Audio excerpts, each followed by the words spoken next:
Hey everyone, welcome back. Today we're going to try to um, understand what's behind the recent dip in Tesla sales in Europe. Yeah. Huh? You've given us some pretty interesting material to dig into for this deep dive. Right. We've got a transcript from a video analysis by Grok 3, an AI, Okay. and we've also got some insights from those automotive analysts at Cisco UPS. Mm. There's a lot of chatter online about whether this is all, down to Elon Musk, Yeah. but I have a feeling there's more to this story. Oh, absolutely. Wouldn't you agree? Yeah, while Elon Musk's activities definitely get people talking, both the AI analysis and the industry experts seem to agree that the bigger issue is the transition to the redesigned Model Y. Okay, so let's dive into that Model Y refresh. Sure. Grok 3, the AI, makes a pretty strong case for why this is causing such a stir. Yeah. Can you walk us through that a bit? Sure, Grok 3 points out that the updated Model Y makes up a massive 60% of Tesla's global sales. So when they're shifting production over to the new model, that's going to create a pretty significant impact on their sales numbers overall. That makes sense. Yeah, and Grok 3 actually estimates that a 55 to 70% drop in sales of the older Model Y alone could explain almost all of that 45 to 50% decline we're seeing in Europe. That's huge. And it makes sense. Yeah. If everyone's holding out for the shiny new Model Y with all the bells and whistles, Right. they're not going to be rushing out to buy the older model. Exactly. But it's interesting that Grok 3 didn't shy away from calling out Elon Musk either. Oh, yeah. They actually labeled him a major source of misinformation. They did, and I think that brings up a really important question. To what extent are Musk's actions and the controversies surrounding him truly affecting the Tesla brand, especially in a market like Europe? Right, because let's be honest, some of his recent choices haven't exactly painted him in the most favorable light. Definitely. And that seems to be reflected in the analysis from Cisco PS, who specifically highlighted incidents like that infamous salute and his political stances. Oh, right. Particularly his vocal support of the far-right AfD party in Germany. You have to wonder how those actions are landing with European consumers, especially when you consider the cultural and political landscape over there. Yeah. It doesn't seem like the kind of move that would win you a lot of fans. It's hard to put a precise number on how much those actions are hurting Tesla, but it's safe to say they're probably not helping their image in Europe. Especially when you consider that the European EV market overall is actually booming right now. Right. Our sources mention a 37% increase in sales just in January of 2025. Exactly. That's a stark contrast to what's happening with Tesla, which suggests that there are issues at play here that go beyond a general slowdown in the EV market. So what we're seeing is a bit of a perfect storm brewing for Tesla in Europe, this Model Y transition, the negative press around Elon Musk, and an increasingly competitive EV market. CCQPS even points to potential inventory shortages, perhaps stemming from those aggressive year-end sales they had back in 2024. I'm curious to get your take on how these different pieces of the puzzle fit together. Well, let's start by unpacking this Model Y refresh in a bit more detail. Okay. Grok 3 focused heavily on the numbers, but I think it's crucial to understand why this particular model is so central to Tesla's success, especially in Europe. That's a great point. What is it about the Model Y that makes it such a hot commodity? Well, for one, it hits that sweet spot in terms of size and practicality. Okay. It's spacious enough for families, but it's also not too bulky for navigating European cities, which tend to have narrower streets and tighter parking spaces. So it caters to the European lifestyle, which makes a lot of sense. Exactly. And then you factor in Tesla's reputation for performance and technology, and it's easy to see why the Model Y has become so popular. Yeah. But that popularity also creates challenges when you're trying to roll out a major redesign. You have to manage expectations, you have to make sure the new model lives up to the hype, and you have to do it all while keeping your production lines running smoothly. It's like walking a tightrope, and the stakes are incredibly high, given how much of Tesla's sales are tied to this single model. Precisely. And that's where this transition becomes even more interesting. It's not just about swapping out one model for another. Right. It's about managing a complex supply chain, ensuring that you have the parts and the capacity to meet demand, and dealing with potential disruptions along the way. Cisco PS mentioned those possible inventory shortages, which suggests that Tesla might be grappling with some of those very challenges. So while customers are eagerly awaiting the arrival of the new Model Y, Tesla is having to juggle all of these logistical hurdles behind the scenes. I imagine that can't be easy. Not at all. And then you layer on the Elon Musk factor, and it becomes even more complicated. It's interesting because it sounds like there are two very distinct narratives playing out here. the internal challenges that Tesla is facing with this Model Y refresh, and then the external perception of the brand, which is being heavily influenced by Elon Musk's actions. You hit the nail on the head, and the question is, how much are those two narratives intertwined? Is the negativity surrounding Elon Musk actually driving people away from Tesla, or is it just adding to an already challenging situation? It's like trying to untangle a knot, but every time you think you're making progress, you find another twist or snag. But let's shift gears for a moment and talk about the competition. We touched on the Toyota BZ4X earlier, but it'd be interesting to delve into how other EV makers are faring in this European market. Absolutely. While Tesla is grappling with these challenges, the rest of the EV market in Europe seems to be thriving. We see established automakers like Volkswagen, Hyundai, and Kia making significant inroads with their EV offerings. And then you have new players like BYD and NIO coming in from China and shaking things up even further. It's becoming quite a crowded playing field, and each of these companies is bringing its own strengths and strategies to the table. What do you think sets some of these competitors apart from Tesla, especially in the European context? One key difference is their approach to design and branding. Tesla has cultivated a very distinct image: sleek, minimalist, tech-focused. But that aesthetic might not resonate with every European consumer. Some might prefer a more traditional look and feel, which is where brands like Volkswagen or Mercedes-Benz have an advantage. It's about understanding the cultural nuances of each market. What works in California might not necessarily work in Berlin or Paris. Exactly. And then there's the issue of practicality. Tesla's supercharger network is fantastic, but it's not as ubiquitous in Europe as it is in the US. Some of these European automakers are leveraging existing charging networks or collaborating to build out new ones, which could give them an edge in terms of convenience. So it's not just about the car itself, it's about the entire ecosystem that surrounds it. The charging infrastructure, the service network, the overall ownership experience. Right. And then you have the issue of price. Tesla has positioned itself more at the premium end of the market, while some of these other automakers are offering EVs at more competitive price points. That could be particularly attractive to European consumers who are already accustomed to smaller, more affordable vehicles. It's fascinating to see how the dynamics of the EV market are playing out differently across different regions. In the US, Tesla has been the undisputed leader for years, but in Europe, it seems like the competition is much more fierce. And that competition is only going to intensify as more EV models come online and as consumers become more comfortable with the idea of electric vehicles. It will be interesting to see how Tesla adapts to this evolving landscape. We talked earlier about the potential risks for Tesla, but I'm also curious about the opportunities.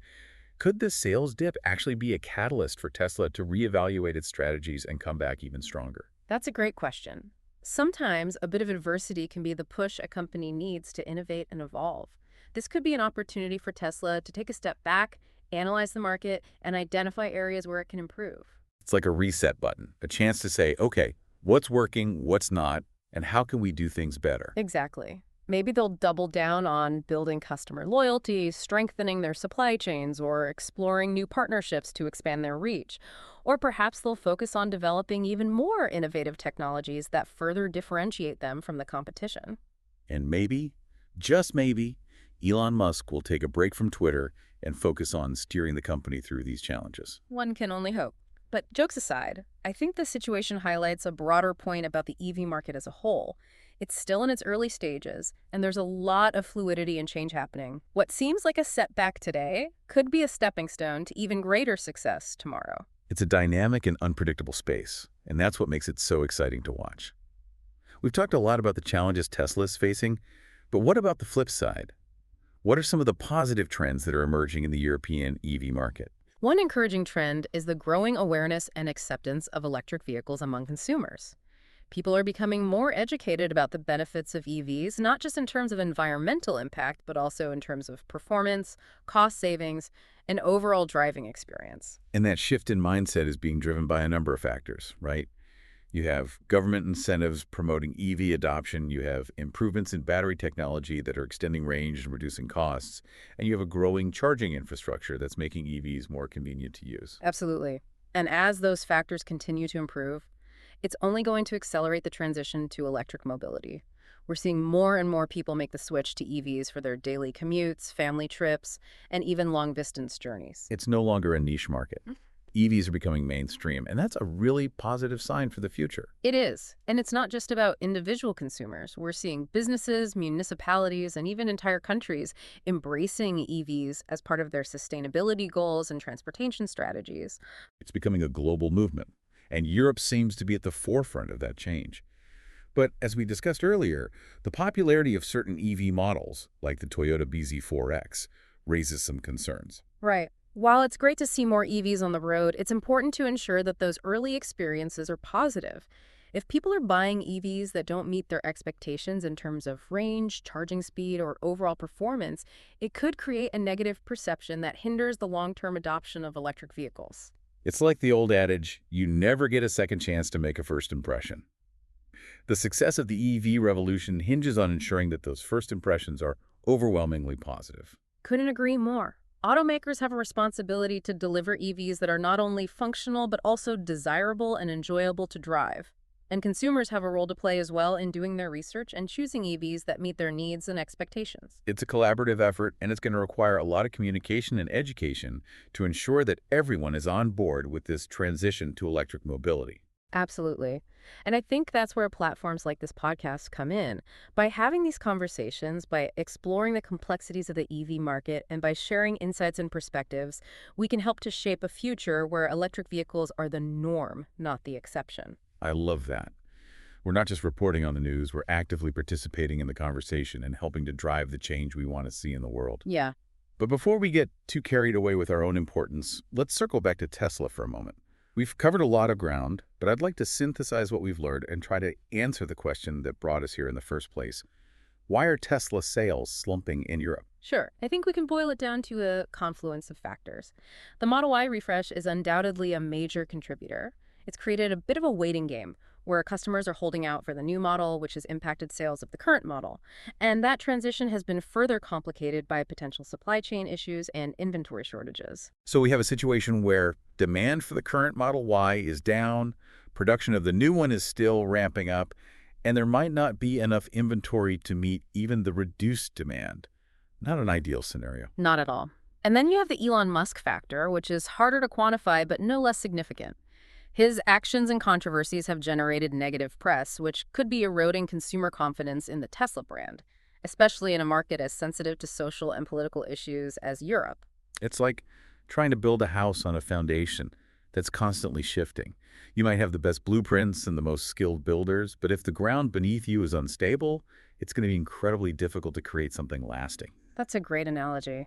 And to complicate matters further, Tesla is facing increased competition from both established automakers and new players who are eager to grab a share of the growing EV market. So it's a combination of internal challenges, external pressures, and a rapidly evolving competitive landscape. It's a lot for any company to handle, even one as innovative and disruptive as Tesla.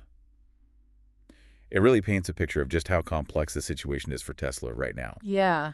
But I think what's been most interesting about this deep dive is seeing how those external factors, especially Elon Musk's actions, Right. are interacting with Tesla's own internal strategies and transitions. Absolutely. It's a reminder that even companies at the forefront of innovation aren't operating in a vacuum. They're subject to the same market forces, consumer perceptions, and yes, sometimes even the consequences of their CEO's decisions. Yeah, and I think it also underscores a point we made earlier about the importance of consumer experience. Yeah. We were talking about the Toyota BZ4X and how a less than ideal EV can potentially sour people on the entire concept. It makes you wonder, what will it take for electric vehicles to truly become the go-to choice for the average consumer? That's a question with a multifaceted answer. First and foremost, automakers need to deliver EVs that not only meet but exceed expectations. Range anxiety needs to become a thing of the past. Charging needs to be fast, convenient, and readily available. And the overall driving experience needs to be compelling, from performance and handling to interior comfort and technology. So it's not just about being green anymore. It's about offering a superior product that happens to be electric. Precisely. Consumers shouldn't feel like they're making a compromise by choosing an EV. They should feel like they're getting the best of both worlds, a car that's good for the planet and great to drive. And beyond the car itself, there needs to be a robust ecosystem in place to support EV adoption. We talked about the importance of a reliable charging infrastructure, but what about things like service and maintenance? Those are crucial aspects as well. Consumers need to feel confident that they can easily service their EVs and that any issues will be resolved quickly and efficiently. This is where traditional automakers with established service networks might have an advantage, at least initially. It seems like there are a lot of pieces that need to fall into place for the EV revolution to truly take hold. There are, but I'm optimistic. We're seeing tremendous progress on all fronts, from battery technology to charging infrastructure to consumer awareness. And with each advancement, the barriers to EV adoption are lowered. So to wrap things up, it seems like Tesla's European sales dip is a snapshot of a company caught in the midst of multiple transitions internally with the Model Y refresh and externally with the evolving EV landscape and some self-inflicted challenges. Yes, and I think what we can learn from the situation is that even industry leaders are not immune to the forces of change. It's a reminder that adaptability, strategic decision-making, and a focus on the customer experience are crucial for success in any market, especially one as dynamic as the EV space. And as we've seen, those forces of change can come from unexpected places, including the CEO's Twitter account. Indeed. It highlights the importance of considering all stakeholders and understanding the interconnectedness of internal decisions and external perceptions. Well, this has been a fascinating deep dive into the world of Tesla, European EV sales, and the many factors shaping the future of mobility. As always, a big thank you to you, our listener, for providing such thought-provoking source material. We hope this discussion has provided you with some valuable insights and maybe even sparked some new questions of your own. Until next time, keep diving deep.